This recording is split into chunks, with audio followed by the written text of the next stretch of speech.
হযরতে নূহ আলাইহিস সালামের জামানায় 40 দিনের বন্যা। এই বন্যার পরে জাহাজ যখন নেমে গেল, তখন তিনি মনে মনে ভাবলেন, আমি তো জোড়ায় জোড়ায় করে সমস্ত প্রাণীগুলি আর মানুষগুলি, কিছু কিছু মানুষ যারা ঈমান এনেছিল তাদের জাহাজে উঠাইছে, কিন্তু একটি বুড়ি আমার উপর ঈমান এনেছিল আর আমি তার ওয়াদা করেছিলাম সাথে করে নিয়ে যাব, আমি তো তার কথা ভুলে গিয়েছি। অনুশোচনা এলো। জাহাজ থেকে নেমে চতুর্দিকে লক্ষ্য করলেন, মানুষ নাই, জনপদ নাই, সব শেষ হয়ে গেছে। পাহাড় পর্বত কাঠ হয়ে পড়েছে, বিল্ডিং গুলি শেষ হয়ে গিয়েছে, কোন জনপদে কোনো প্রাণী নাই, প্রাণী বলতে কিছুই নাই। হঠাৎ দূরে দেখতেন একটা কুড়ে ঘরের মতো দেখা যায়।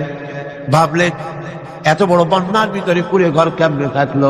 আস্তে করে হেঁটে গেলেন কুড়ে ঘরের কাছে। ভেতরে মানুষ আছে বলে মনে হলো। বাইরের থেকে প্রশ্ন করলেন, ভিতরে কে? জবাব এলো, আমি এই ঘরের মালিক, আমি এক বুড়ি বিধবা এক মহিলা। আপনি কে? তিনি বললেন, আমি হচ্ছি এই জামানার পয়গম্বর হযরত নূহ আলাইহিস সালাম। বুড়ি বলছেন, আমারও ধারণা তাই।